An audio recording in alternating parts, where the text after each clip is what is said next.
Ladies and gentlemen, welcome into the Farzy Show. My name is Marc Farzetta here at the Steven Singer Studios. Ben Simmons practices. The Flyers lose the game. Riley Cote will be joining us a little bit later in today's program. Give us a little dip into the Flyers pool there. As you know, it's been a while since the Eagles played. It's going to be 10 days in between games. Talk a little Flyers hockey. How about that?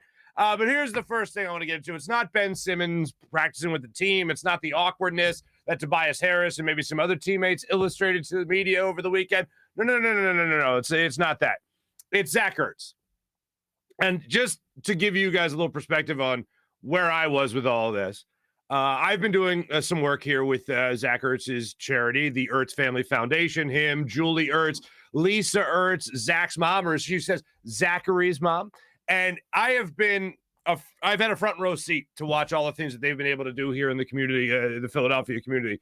And it's nothing short of spectacular as to what they've been doing. And what they've been doing in this city is just absolutely incredible. The fact that Zach Ertz caught a game-winning touchdown in the Super Bowl that helped clinch the city's first ever Super Bowl and first NFL championship since 1960 gave us our first football parade here in Philadelphia. Like, that's what most people will talk about. That's what most people will remember him by. And I certainly will have that in my mind when it comes to Zach Ertz and what he was able to do as a Philadelphia Eagle. But what the Ertz Family Foundation has done, what Lisa Ertz has done, what Zach has done, what Julie has done, what their entire foundation has done, Pastor Rob, who I've met, it is amazing what they have done for the city of Philadelphia. So I know as fans, as media members, we can thank Zach for everything that he's done, which has been incredible what he's done on the football field. What he has meant to this city as a citizen of Philadelphia has been next level. And I don't know too many people that have come through this city that had no roots here, had no family here, and nothing here, and got involved as much as they did. When Thanksgiving time was around every year, it was like Zach and Julie were at some local Acme, making sure that there was a food drive, making sure that people that normally didn't get food got food. When pandemic hit, Zach and Julie were the first people through their organization. They reached out to me, and I was with NBC Sports Philly at the time. And I remember Lisa was telling me about, hey, we want to do this thing with Phil Abundance. We want to get the word out. How can we do this? And I said, well, we could do some kind of virtual interview, like that's going to be sweeping the nation, obviously, with what's going on. And she said, okay, let's do it over Zoom. And I said, cool, absolutely. We'll do it over Zoom. I called my producer at the time, and he goes, what Zoom? And I go, I have no idea. I was hoping you would know what that is. He goes, I don't know what it is. Lisa sent me the link. I sent it to my producer. He goes, this is good. And my first ever Zoom call, which we've just become a part of life now, was with Zach and Julie Ertz. And it was over them raising money for Phil Abundance. Right out of the gate, the second the news broke that everything was going to be shutting down, Zach and Julie were right there saying, how can I help? How can we help? How can our organization help? Boom, right out of the gate. Money to Phil Abundance. Next thing you know, they get Jason Kelsey to get on board as well. He gives money to Phil Abundance. Next thing you know, Connor Barwin's raising money. Next thing you know, everybody's donating money to get involved with Phil Abundance to make sure people that aren't going to be getting food during the pandemic are getting food during the pandemic. These aren't people that grew up here. These are just people that wanted to help out. They came here. They saw what this community was. They saw how they could help out this community, how they could help this city, and they went out and they did just that. They went out and they helped this city. What they've been doing with House of Hope, again, I got a first front row seat. It's spectacular. I mean, Zach talked about it during his press conference when he talked about the Wi-Fi cafe. It's going to be a church on Sunday. But overall, the greatest importance of it is that they want to help decrease the gun violence going on in Philadelphia. And anybody who just watches the news on a regular basis knows we got an epidemic going on here in Philadelphia, which breaks my heart as someone who loves this city, as someone who grew up just 45 minutes outside Philadelphia. I chose to move into the city because that's where my life was going to take me anyway, and it has. I'm raising my daughter in this city. I'm going to raise my son in this city, and I just love this. I love this city. And to see somebody try to get involved to make it better the way Zach and Julie have and Lisa, it's nothing. It's amazing is what it is. It's absolutely amazing. So to hear someone just come out and say that, because we don't talk about it enough, and say that he wants to make sure that he's getting involved with youth in Philadelphia to make sure that the next generation doesn't have nearly as many problems as this generation has had and going forward. It warms my heart to know that somebody wants to make that much of a difference and to make sure that young people have a place to go, to learn, to get on the internet, to learn, to make sure that they have a place to go to worship as well. Just have a safe zone, a safe spot with the House of Hope is amazing. And if you guys have been following us on Twitter, you know we're selling that T-shirt. With 100% of the proceeds go to the Ertz Family Foundation, and we'll help out with House of Hope as well. So make sure you guys follow us on Twitter, FarzyShow.com. You could buy the shirt. We're not getting anything out of it. We're just helping promote it. If you go to FarzyShow.com, you guys can see the Thank Zach T-shirt for everything he's done in Philadelphia. It's an awesome Kelly Green shirt. You guys will love it. And 100% of the proceeds are going to Zach, Julie, Lisa, the Ertz Family Foundation. Help out with House of Hope as well. We're just trying to promote the good that they're doing, because it really is amazing what they have been doing in Philadelphia. From a Philadelphian's perspective, it's really amazing. And I was set to have a conversation, a call with Lisa about helping out a little bit more with House of Hope. And I was going to have that call at 2:30 on Friday. I was playing golf with some friends of mine right after this show, Friday morning. Went right out, met up with them, playing some golf. And I don't know what hole we were on. And all of a sudden, playing a place called Rivercrest. And my buddy looks at his phone and goes, "Oh, damn." And I go, "What?" And he goes, "Zach Ertz just got traded." And I was like, "Oh, my God." And he goes, like, I guess he could tell that it was more of a personal thing than it was a football thing. He goes, "What?" I go, "I'm supposed to talk to his mom in like 3 hours." And I did get on the phone with Lisa, and I'll just say she loves you. She loves Philadelphia. She loves the fan base of Philadelphia. And the whole family is just, they're in a weird spot because they're not going to have the same football relationship with the city of Philadelphia. And I know Howie Roseman came out and talked about how Philadelphia, how he'll always be a Philadelphia. He'll always be an Eagle. Zach Ertz will always be an Eagle. And I think most people think the same way. Like, no, you saw the footage of him with the Arizona Cardinals over the weekend, and it's like, no, you guys have him on loan for a while, but that's our guy. That's our guy. Zach Ertz is our guy. And I think that's how most people are going to look at it from this point going on.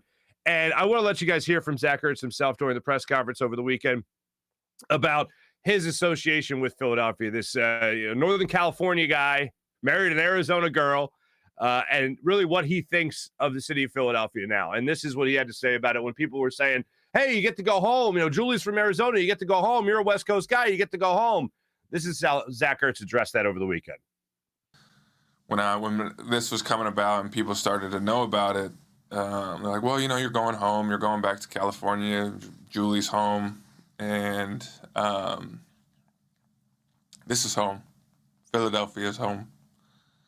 And that was tough, just to kind of articulate that to people, that I love this place. I've said it all along. And it's a great opportunity to be here, and I loved it here. I did the best I could every day, and I can leave knowing that. I think everyone in Philadelphia understands what Zach Ertz was as a player. And he even was asked about it later in his press conference about why did he hit it off well in this city other than a Super Bowl, right? And the reason is because the guy put in the work. The guy loved it. He embraced the idea that we're a very honest city. If we don't think you're playing well, you hear us boo. And he took every boo as every athlete should take. Where, yeah, I know. I gotta get better.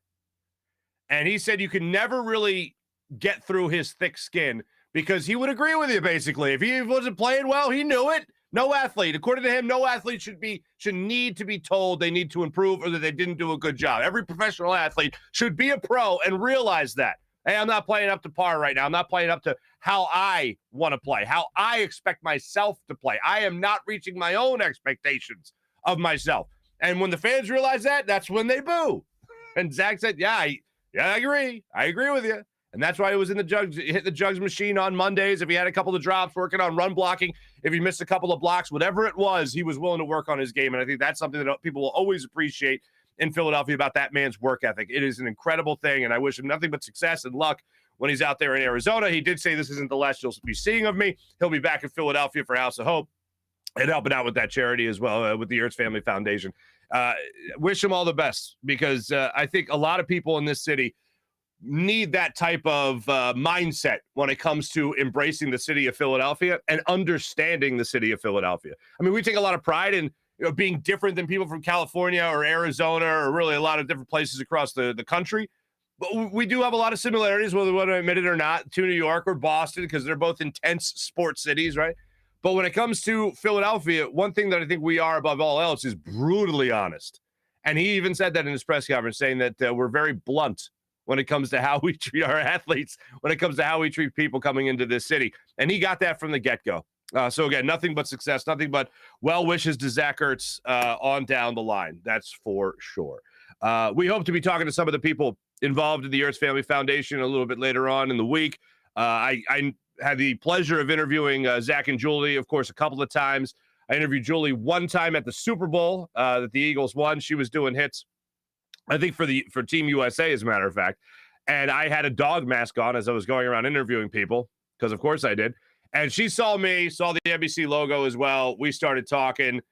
She interviewed me, then I interviewed her. And then maybe a year later, I was at a local grocery store.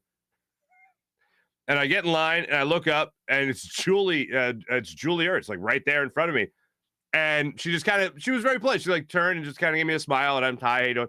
And there was a problem with the cash register. So took a minute. And I was like, well, no better time at the present. I said, Julie, the last time you and I spoke, I had a dog mask on and you were interviewing me about the Eagles Super Bowl. And she goes, oh my God. And she goes, that's a pull. I go, yeah, there you go. Anyway, she couldn't have been more pleasant. She's awesome. Like I said, that was before I had a chance to interview them a couple of times. So since then, she's just been absolutely, she's always been amazing, but especially since then. So nothing but success and appreciation to the Ertz Family Foundation, to Zach Ertz, what he did here in Philadelphia. On the football field, an absolute competitor. And it's crazy. When he set the record for most catches by a tight end in the NFL, it was like almost looked upon as a negative, not because of him, but because of Carson Wentz. And it's the weirdest thing. You go back to that, and it's like, oh, well, Wentz is focusing in on Zach Ertz too much. Okay, well, can we stop using Zach in the negative context? Because he's the guy getting opened. He's the guy making the plays when nobody else is making plays in this offense. And people wanted to turn it into a negative, not because of him, but because of Carson. So it's like this great record gets set in the NFL with the Philadelphia Eagles tight end, a guy that's now second all time, 12 catches behind Harold Carmichael for most catches in team history. And it's like people look at him like, yeah, because of Wentz, you're focusing on him too much. Yeah, he's also the guy getting open all the time. So I don't really fault Wentz for finding the guy that was open all the time. That's not a problem to me. Anyway, so hopefully we'll talk to somebody associated with the Ertz Family Foundation a little bit later in the week, get their perspective on everything, and obviously show our appreciation. But I want to hit it one more time, folks. If you haven't seen it yet, go to FarzyShow.com. Go to the shop section, and you can see the Ertz Family Foundation shirt that we're trying to sell to help support the Ertz Family Foundation itself. It's this Thank Zach shirt. Coming up a little bit, we'll talk to Riley Cote, but I want to make sure I get into this as well. I can't imagine how awkward it must have been for Ben Simmons to walk back into practice over the weekend. Practice with the team yesterday. Supposed to have a media session either today or tomorrow to actually talk about all this. Here's what I'm hoping doesn't happen, just as a totally selfish thing. And you know what? No, I think it benefits you guys as well. This better be a full-on media session. This better be a press conference. This better not be Ben Simmons sitting off to the side while practice is going on. Basketball's bouncing like crazy. You can barely hear the question. You can barely hear the answer. Like, this better not be that. This better be, hey, we're taking 15 minutes to block off so all you guys can ask questions of Ben Simmons. That's what this better be. Sitting at a table, podium, whatever it might be. That's what I want to see. Not what you're about to see here with Tobias Harris. Now, Tobias is very honest, and I give him a lot of credit for being honest. But Keith Pompey of Inquirer.com was out there, and he was asking questions to Tobias Harris. And one of the questions he asked was, so was it a little awkward when Ben Simmons walked in? And here's the way Tobias Harris decided to handle that. No. It's perfectly fine. Come on, man. Yeah. Come on, man. Yes, it was awkward. You know why it was awkward? because everything was said in the media, according to sources and everything, that was probably Ben Simmons flashing lights. Hey, man, don't come out here. It's not worth even talking to me. And that was confirmed by the players that Ben said, thanks, but no thanks. I can't play with Joel Embiid. Another report. It's not my job to fix my trade stock, trade value.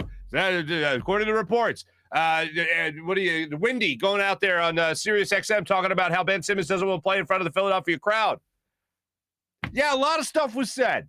And there wasn't apparently any exchange of text message, phone conversation, nothing about, whoa, guys, hold on. That didn't come from me. That's not me. I'm not saying that. Nothing personal. Love y'all, but I got to play somewhere else because I can't play with Joel Embiid. I can't face the crowd. Like that, there was no explanation. And I don't give a damn what any teammate, whatever player has to say about it. He doesn't owe us an explanation. He doesn't owe us an apology. Like, hell, he doesn't. If all that stuff isn't true, at least say, yeah, hey, guys, none of that's true.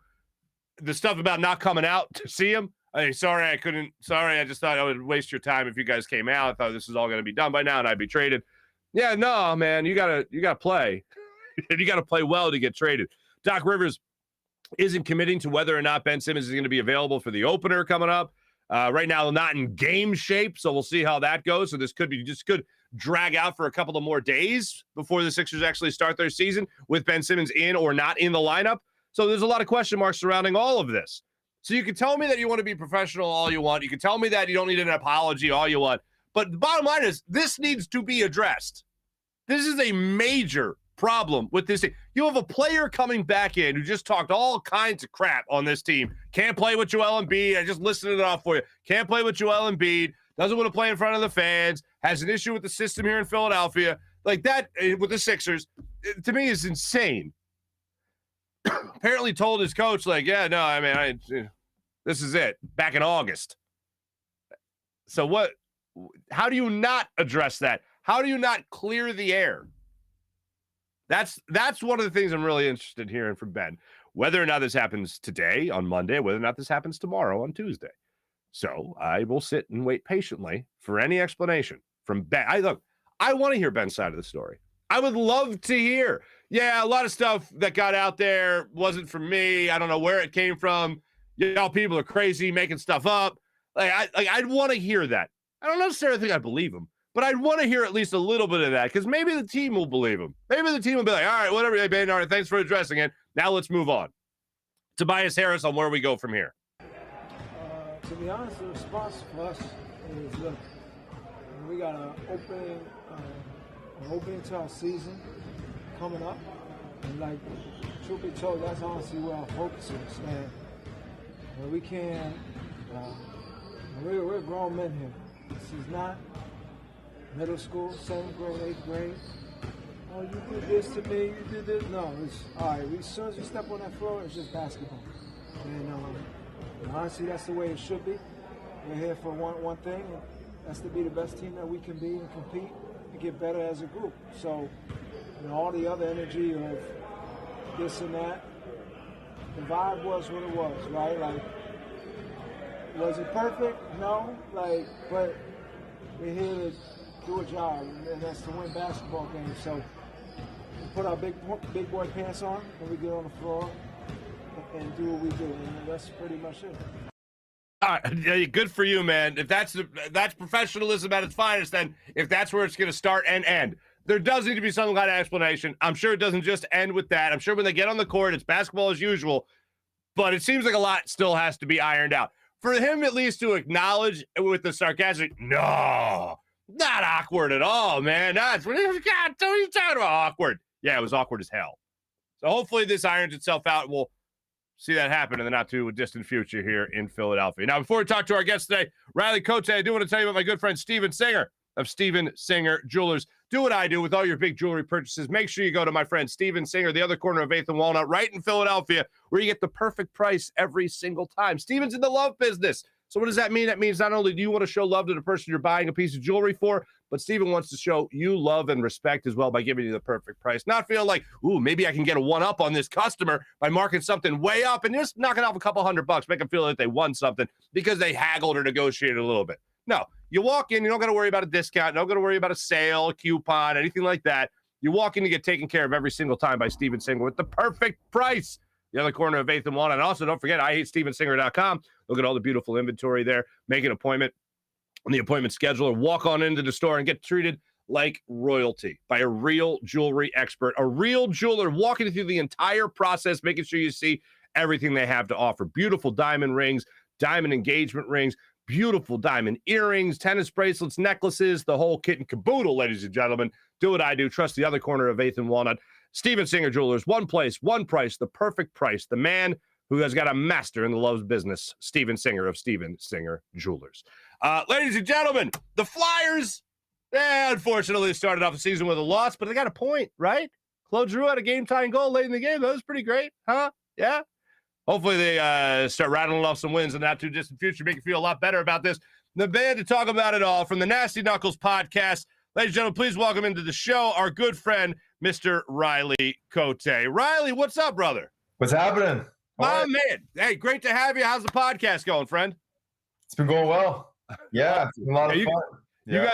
You guys are doing great stuff. I just want to let you know, because I know you. You're a great guy. You're a compassionate individual. I'm okay. I've fully recovered from our 5 days straight of playing hockey, whatever that was. That's what it felt like. For the Nasty Knuckles hockey tournament. First off, just thank you for having me.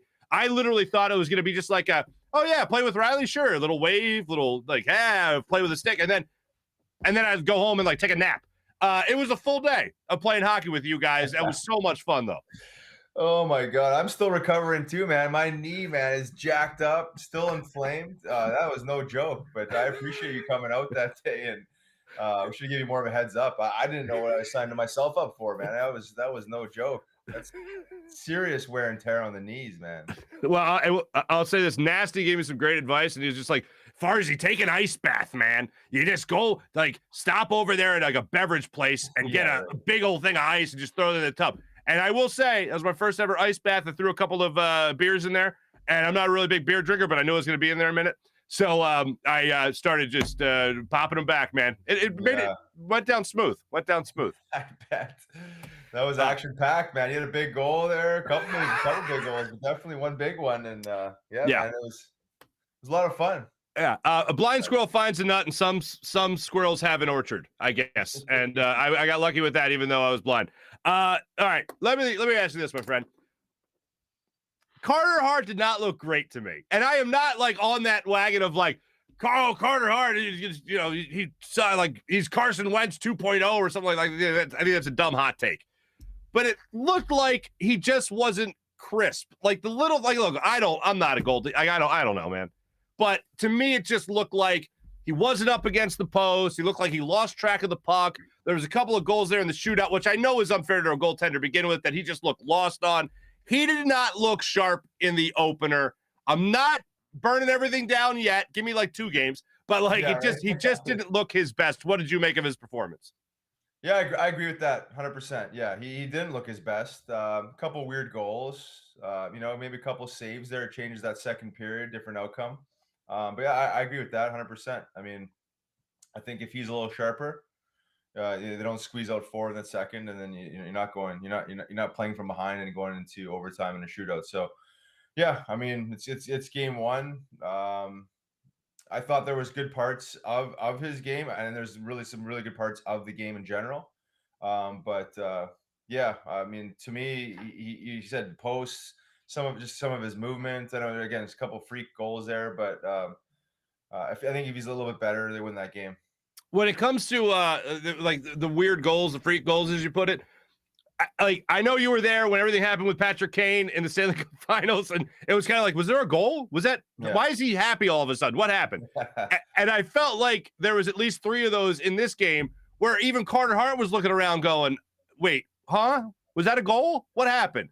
And that even lend itself more to kind of just being out of a flow, defensively speaking, and goaltending goaltender wise as well.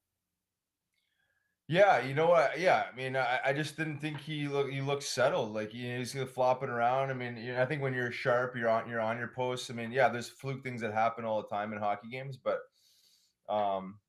yeah, I would agree with that assessment. It just maybe just have to throw him a bone. They still squeezed out a point. And it's something positive to build up. But yeah, to me, he needs to be better. I think overall, defensively, when the Flyers had the puck, like the puck management was a lot better. I know that second period got a little squirrely. They're kind of chasing the game a little bit and weren't executing as well as they were in the first periods and then the third period. But I do like what I'm seeing from the defense core.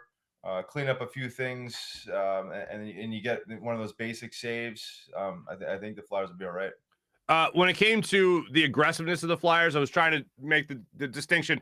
Okay, opener, you're at home, things are going crazy, it's a great time. How much of like their energy was, was the opener, and how much was it the style of play? Because it seemed like the offense was a little bit more aggressive than I remember.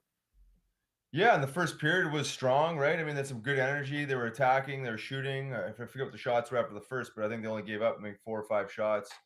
They played exactly the way that they're supposed to. I think with or without the home opener, I think that's exactly the energy you got to bring. And then again, they kind of go back into that drought in the second period, which seems to be they're haunting them the last how many years. And they get back that energy in the third period, and then they're attacking again, and they're playing with passion and again. So I think if you take those first and third periods and you make them somehow squeeze out a second period like that, I know it's not that easy. The game is interesting. There's a lot of momentum behind it. But I think overall they really brought a pretty strong game.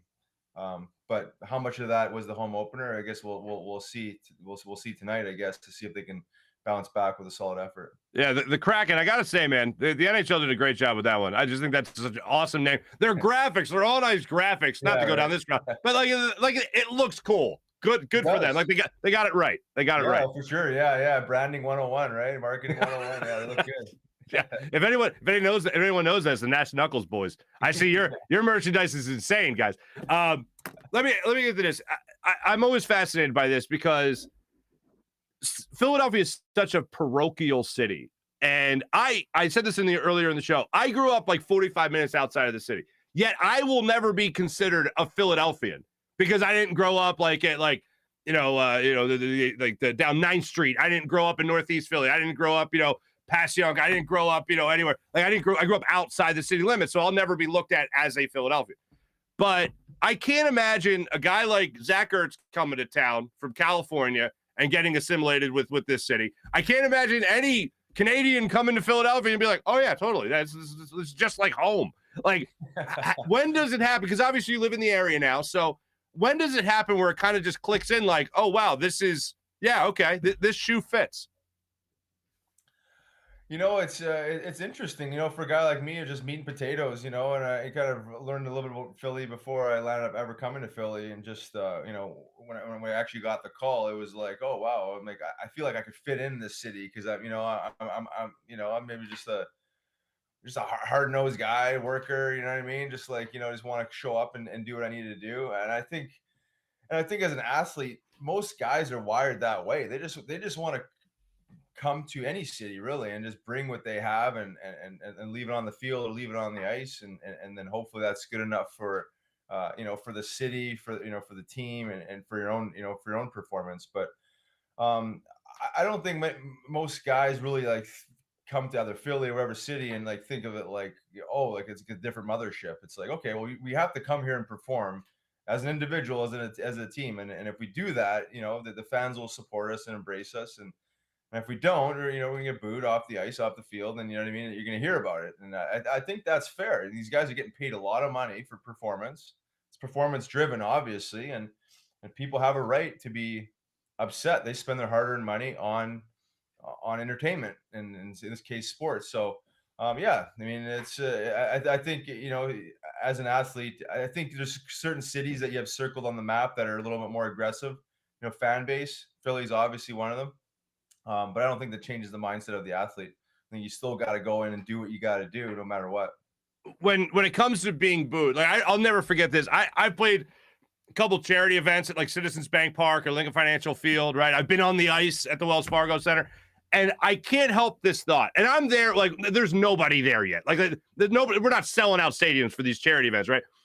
But like I'll look up in the stands and I'll just think to myself, like, this has got to be awesome to have these people cheering you on every night, right?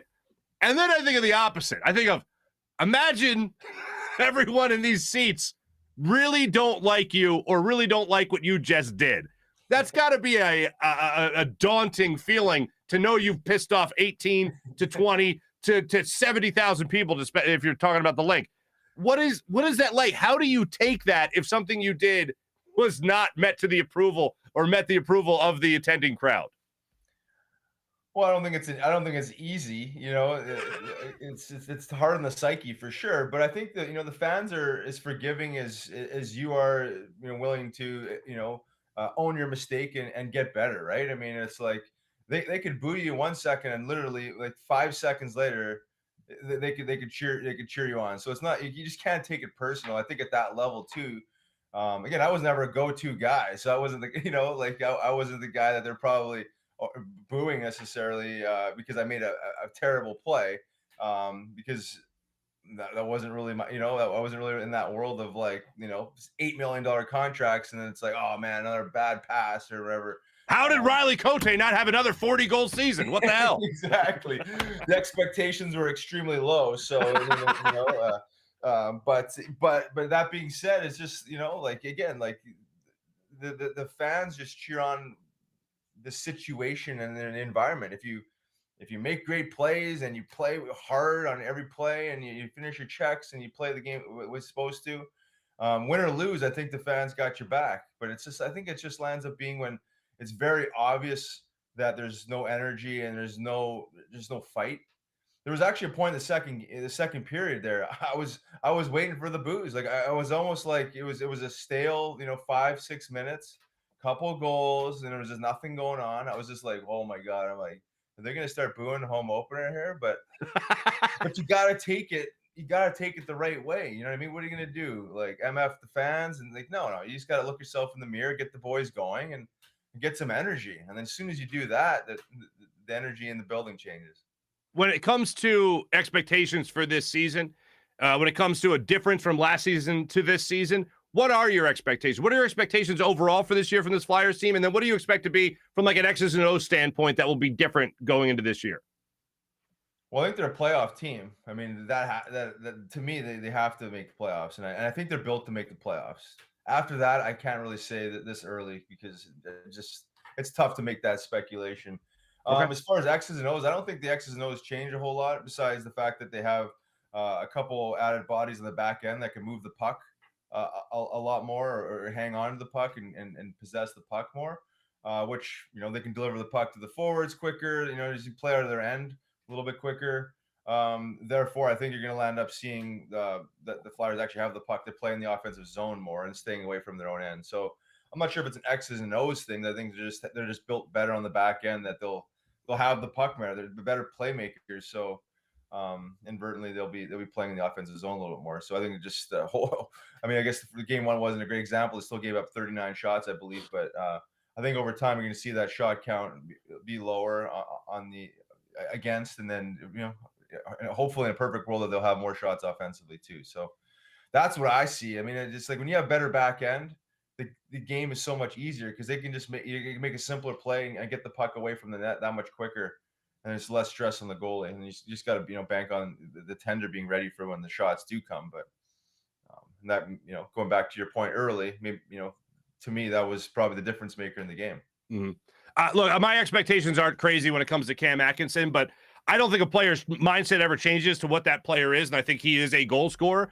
Do you see, like, I just see that mindset as something that the Flyers have needed. Someone who is thinking, let me get the goal here. Like, I'm not going to be the guy to do the extra pass, the cute pass, whatever you want to call it. I'm the guy that's going to bury it to the back of the net. I think they miss that type of mentality a lot. And I even think some of the guys on this team that have been known for goal scoring in the past, they've gone more towards the let me get the assist here as opposed to the goal. Do you think Cam Atkinson is still very much in that mindset?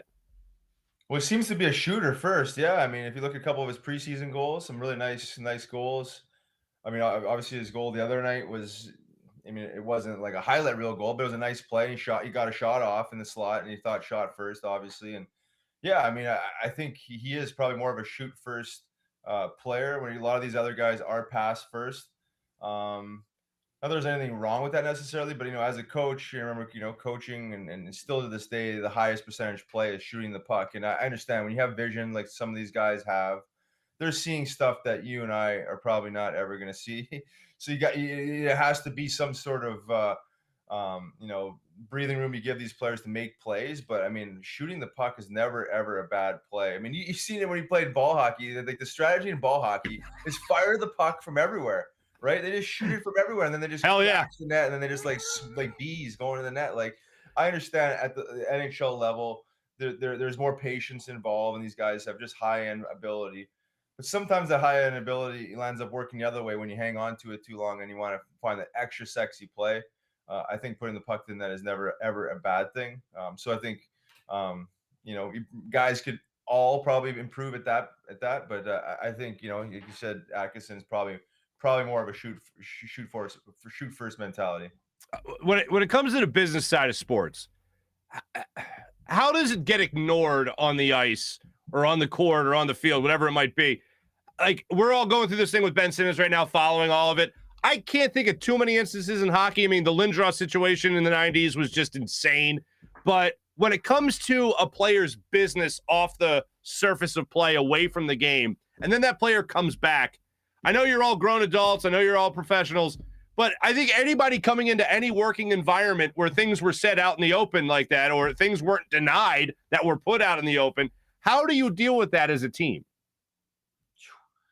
It's tough, man. It puts a ton of pressure on the team. It disconnects the team. I mean, you talk about the best teams have the best chemistry. I mean, I believe it certainly throws a wrench in that. So, I mean, as soon as there's an energy force that's like larger than the team, outside the team, it really does affect the team. You know what I mean? It's just a distraction, and there's no other way to say it. I mean, there's nothing good really can come out of it. You know what I mean? You got little groups of guys talking about it, and you know what I mean? The coaching staff's talking about it all the time, and management, and it's hard to focus on the task at hand when you're dealing with distractions. So the best teams have the least amount of distractions. There's never a player that's bigger than the team, or more. You know what I mean? That needs more attention than the team itself. So to me, it's never a good thing in any city. One of the most recent episodes I saw you guys did with Nasty Knuckles was with Mike Knuble. And one of the things that comes away from Mike Knuble, like, I can't imagine doing a show with him, but I can imagine it would probably be like him as a player, where you put him next to a superstar and that guy just flourishes. That guy sets up that superstar every single time. And that seems to be how he played throughout his career. I mean, he went down there and played with Washington after he was here playing with Forsberg. Then he was also, in Boston playing with Joe Thornton. Like, that guy made his rounds playing with some pretty damn good hockey players. Yeah, and he talked about that exact thing. Noob's an awesome guy, but he played with Joe Thornton there, like you said, and got him on the map. I think he scored 30, 35 goals that year. And then when he signed in Philly, it was the same thing. You pair him with some high-end guys, and Noob's he's one of those guys, and he's not going to skate the puck up to the neutral zone all the way down the ice. He's a guy that you just have him a big body around the net, and he gets it done. Like, he finds ways to loosen up space and loosen up pucks for his line mates and picking up trash around the net. And he did a great job at it, just standing on the power play around the net.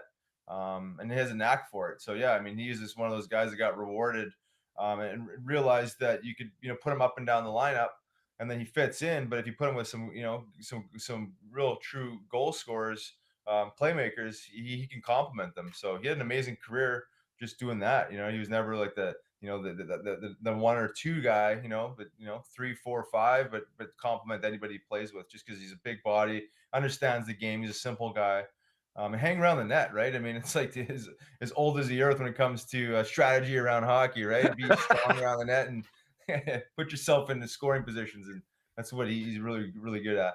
I to go back to ball hockey, which is my only experience.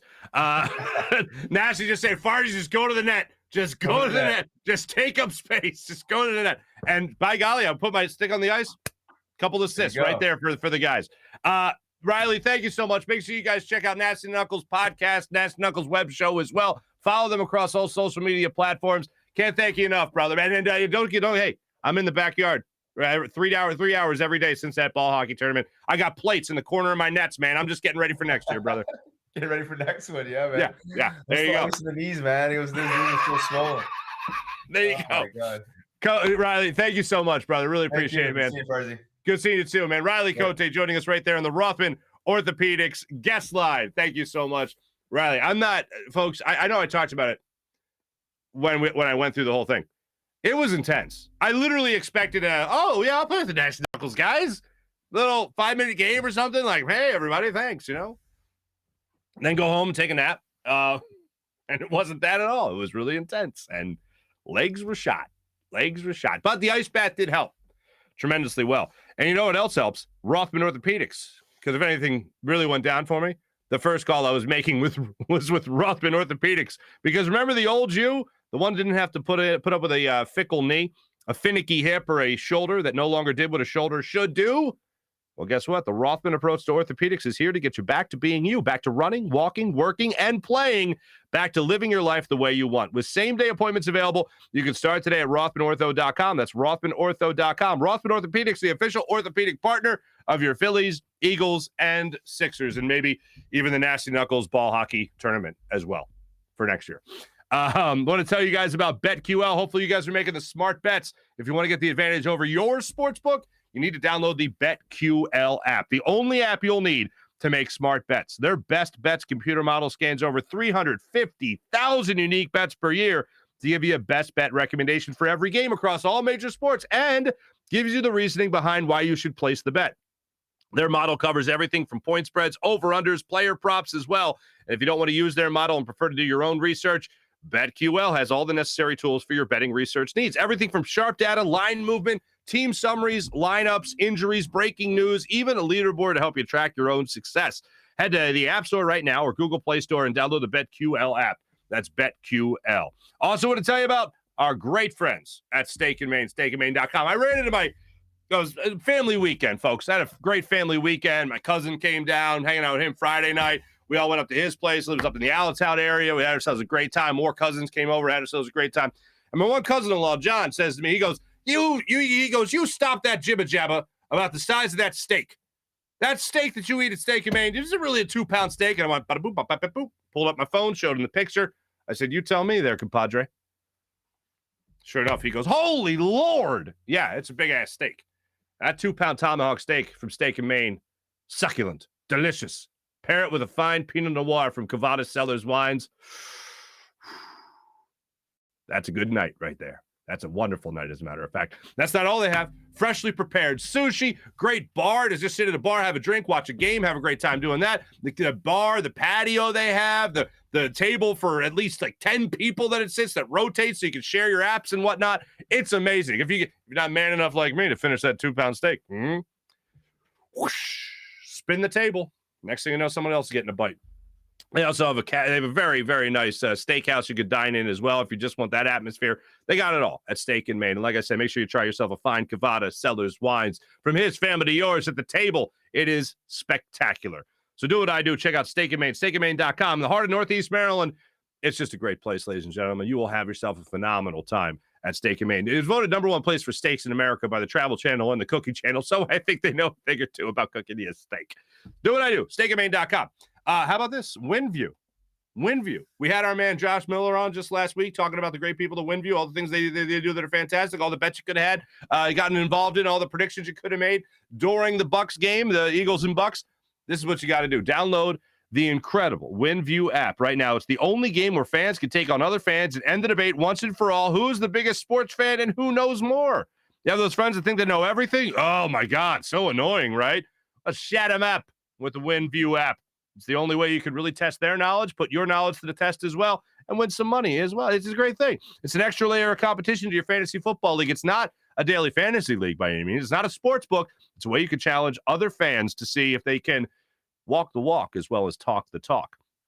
While you're tracking games on Sunday, MLB playoffs, whatever it might be, you can do this with the WinView app. So make sure you download the WinView app and have yourself a good time.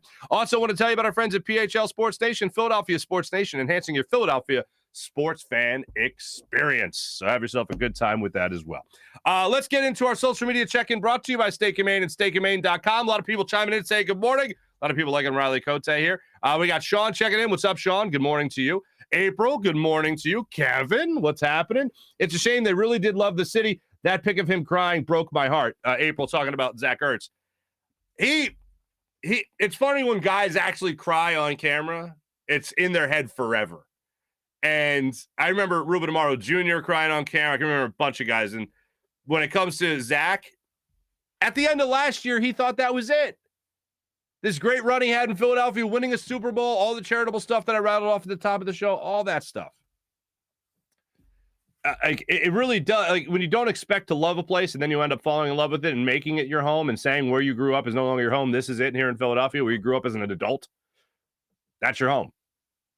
And when he got into all that, and the idea of ending that career with no fans in the stands at the end of a 4-win season, that and turmoil in the front office, that's not what you want. That's you don't want to end your career like that. That's a horrible note to go out on. If the Eagles knew they were trading him and the Arizona Cardinals said, yeah, we want him, but he can play, and they had the trade pretty much agreed upon, and he still went out there as a captain, which I don't think ever happened before, scores a touchdown, plays great in the game overall, and he's sitting in his locker afterwards, as he said, crying for 30 minutes about the fact that it's no longer his place of play. It's no longer his place of work. He's been traded to the Arizona Cardinals for a 5th-round pick and a young corner. It's an amazing thing to think about it like that, how these guys just kind of adopt the city, and how he didn't want to go out the way he could have gone out, which was pandemic year, bad year for the team. He didn't want that to be his last game in Philadelphia. So he, of course, was probably thinking about that while he was giving his press conference last January. And I thought he was going to be out. I think he thought he was going to be out. Jason Kelce certainly thought he was going to be out because his hair is now bleached blonde as well.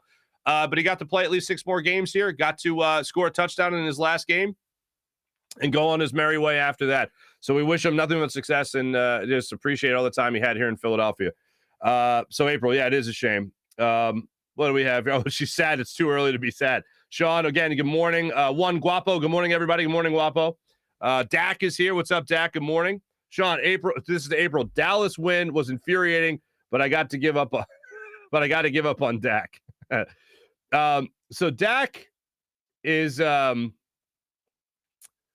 Dak getting hurt. We'll see what exactly is going on there. But they came back and they won. They tied it up at the end of regulation, and then they went on to beat the Patriots yesterday. Mac Jones, I mean, from what I saw him in that game, like, that guy's the real deal. So let me just say that. After that, Dallas just looks like a really good football team this year. And they were beatable yesterday.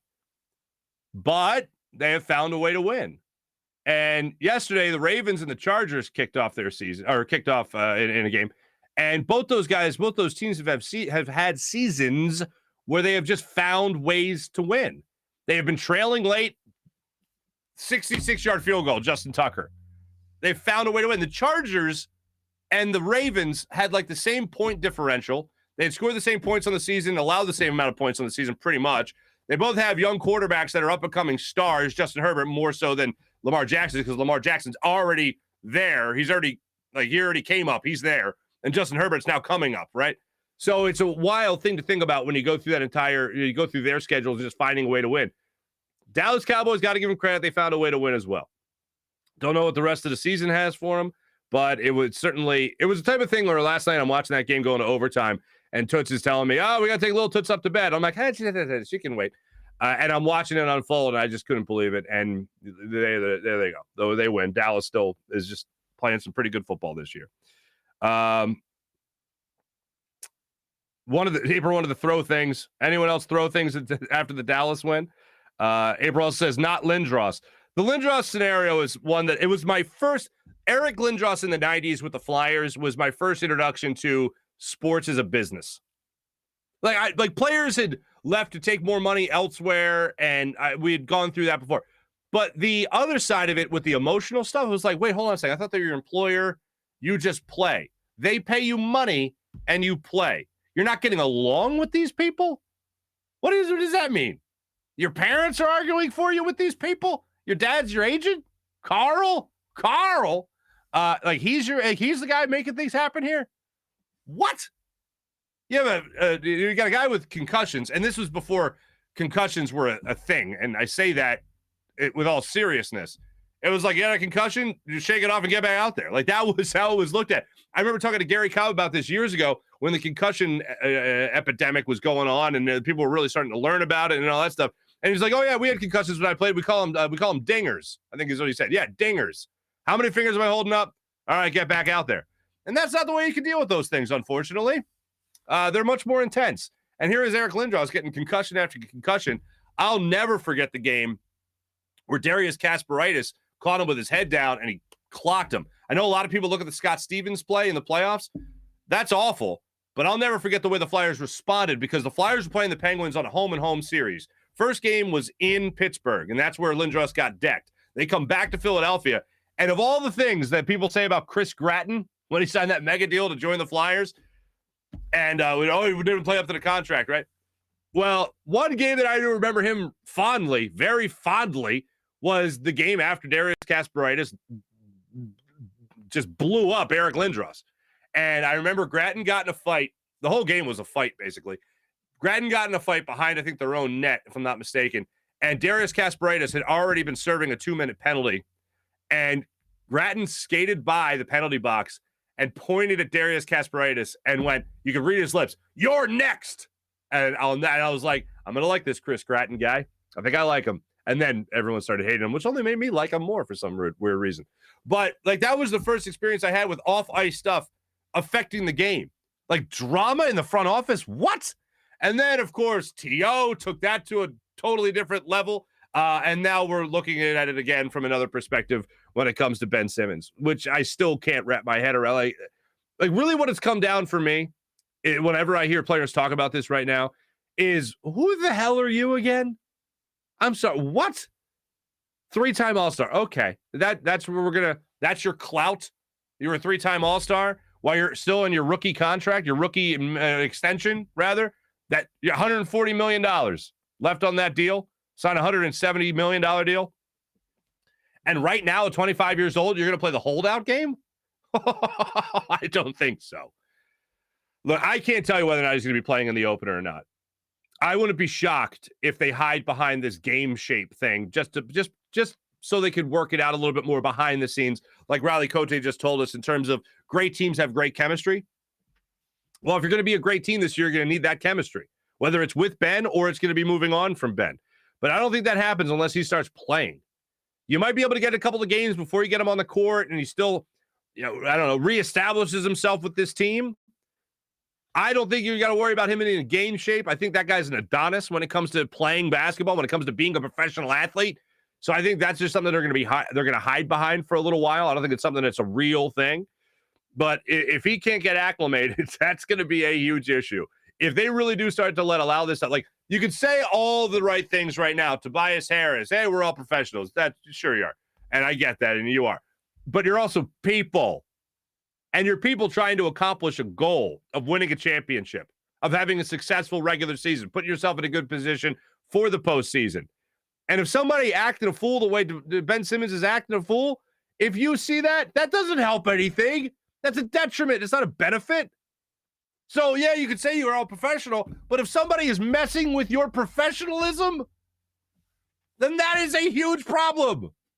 I don't care how professional you think you are. That only lends itself to being more professional. The fact that somebody is willing to mess with how much of a pro you are. And that's what Ben's doing right now. So that's going to take some time to try to sand over that very jagged surface right now. I don't know how they do it. I don't know if they can do it. I'd love to see them do it. But as of right now, Ben ain't getting traded anytime soon. So he's either going to be sitting on the sidelines, sitting on the bench for a long time, or he's going to get out there immediately and start to smooth this over. But I don't know what they do with him if he's not playing in the first couple of games and he's just sitting there on the bench. Well, that's going to be ugly. Because if you thought stepping on the court was going to be bad, what if you're there and you walk out and you ain't playing and you're just sitting there and the team's losing? Think about that. And Ben's just there, sport coat, mock turtleneck, I don't know, gold chain, sitting there, not playing with his team, and the team's getting beat. and he's just not doing anything to help. That will be the most specific boo in the history of Philadelphia sports. A guy not playing, just sitting there on the bench. That'll be pretty specific. Thanks everyone that chimed in on our social media check-in, brought to you by Stake and Maine and stakeandmaine.com. Let's move on into our morning rush, brought to you by Sky Motorcars, skymotorcars.com. I mentioned for you before, the Dallas Cowboys, they won in overtime. I was definitely going to get to that. The Giants lost. Joe Judge, my old grade school summer league basketball teammate, is in the hot water up there in New York. The Giants suck. Like, and it's just matter-of-factly say that. The Giants really, really suck. And I think it's an organizational thing more so than it is just a head coach. I don't think Daniel Jones is it, and the guy's playing hurt. I think the whole thing is just, it's screwed. But which is good for the Eagles, bottom line. They don't got to worry about them. The Washington football team actually put up a fight against Kansas City Chiefs, Patrick Mahomes, but they lost. So the Giants lost. The Washington football team lost. Eagles lost during obviously the Bucs on Sunday or Thursday. So now they have this whole week to look over here. And then Dallas won. So really the Eagles kept pace with everybody else in the division except the Dallas Cowboys, unfortunately. But speaking of this week, and so I want to get into a lot more tomorrow. We're going to hear from Nick Sirianni. We're going to hear from some of these guys coming out of the locker room and all that stuff later today. And we'll get their reaction to Zach Ertz being traded and all that. But here's what I don't want to get lost this week as they're getting ready to face the Raiders, who showed no signs of distraction with everything going on with their former head coach now with John Gruden. They came out and played some good football over the weekend. But this week we're going to term Judgment Week. And I wanted to make sure I got in this in our Morning Rush segment today. Judgment Week for Nick Sirianni. Nick Sirianni played Thursday, coached Thursday. Poorly, I might add. Friday, Saturday, Sunday, Monday, he now has an opportunity to do the self-evaluation process. And as he told the Assemble media last week, he's not going to do the self-evaluation process in a short week because it's a short week. You can't do it. You got to get ready for the other team. Now he's got 10 days between games. If we don't see a vastly improved Eagles offense with diversity, like we saw in the first week of the season in Atlanta, like we even saw against the Carolina Panthers with a lot of motion out of the backfield, if we don't see that, if we don't see that type of offense, the Kansas City Chiefs game, diversity coming out of the backfield, different types of plays, keep the opposing defense guessing. If we don't see that again, and we see a lot of what we saw against Tampa, if we see a lot of what we saw in other games, actually, no, the Panthers game is where they also came out slow as well. I'm thinking of the Kansas City Chiefs game. The San Francisco 49ers game. That's what I'm thinking about. If we don't see a vastly improved offense, vastly improved game planning and play calling, I'm done. Like, I'm throwing my hands up in the air, and I'm saying, what the hell are you doing? I know you just traded Zach Ertz, so that's a sell move. That's not a buy move, and the Eagles should be in a position of selling. But, man, if you're in a spot right now where you're looking at this team and going, oh, wow, this is the same team from 10 days ago, that's a very bad thing. The self-evaluating that Nick Sirianni has done has been terrible, and we can continue to evaluate that. But the minute we're out on him, and some people probably already are, some people are out on him at the introductory press conference, for crying out loud. But when it comes to Nick Sirianni, if we don't see a vast improvement in the game plan and play calling, I'm looking at one other place, and that's the front office. And I mentioned it to you guys on Friday. When it came to the play calling and how much he has ignored the run game, I go to Jeffrey Lurie and I go to Howie Roseman. Because this isn't something that could just keep on happening without their sign-off. Without not only their sign-off, their encouragement that this is how you got to run my team. So we'll continue to see whether or not this is more Nick Sirianni or more the front office. But what we have to see is a much more balanced attack, because you can't just continuously look at Jalen Hurts and say, you're our offense, make the play. That doesn't make much sense to me. You're our offense, go make the play. All right, well, how about you get some guys open for him? How about you give the ball to some other playmakers? How about you give the ball to Miles Sanders? How about you let this offensive line help out the quarterback by run blocking a little bit? How about you help out your quarterback by not putting everything on his shoulders? Put him under center. Turn around, hand the ball off. You're done. Give him a break. The minute we start to hear predictability is the minute this offense really starts to crash. And guess what? It's crashed. So make it less predictable. 10 days to evaluate yourself, Nick. This is judgment week. I think come Sunday, we'll find out whether or not this team is in or out on Nick Sirianni. I got to tell you, I've been worried about this guy being in over his head since the introductory press conference. But I said, no. Don't hot take people. Don't go with, oh, yeah, the coach again. Don't do that. Watch him play or watch him coach, watch him play call, watch him game plan, see how it works out. Atlanta, oh, my goodness, this guy was great. Yeah, he knew what his opponent was going to be, had all the time in the world to game plan. That's a terrible football team anyway. And then since then, unimpressed. One bounce back game. And it was against the Chiefs, offensively speaking. That's when Jonathan Gann's defense was just the worst. But I need to see that improvement. 10 days to evaluate yourself, 10 days to improve, 10 days to look at your flaws and say, how do I correct them? How do I coach better than this? Game plan, play call, all that stuff. How do I be better? If you couldn't find answers over the last 10 days, we're screwed. And this might be a one-and-done year. Might be a one-and-done year for Nick Sirianni. Thanks for watching. Thanks for listening, everybody. Much appreciated. Tomorrow, we hope to have our first Hughes Day in a while. I'll reach out to Hugh a little bit later today. Hopefully, we get him on the program. Look forward to doing that. Thanks for watching. Thanks for listening. My thanks to Jim Hyden, produced the program. This is a Buzz Sports and Entertainment production. Riley Cote, make sure you guys check out Nasty Knuckles podcast as well. And once more, just one more time, thank you, Zach Ertz, the Ertz Family Foundation, Lisa, Julie, for all you guys have done for the city of Philadelphia and trying to make a difference here. Zach, thanks for that whole go-ahead touchdown thing in the Super Bowl. That was kind of cool, too. Thank you for that. As Philadelphia, thanks for being great citizens as well. Thanks for watching. Thanks for listening. I'm Marc Farzetta from the Steven Singer Studios. Talk to you guys tomorrow morning.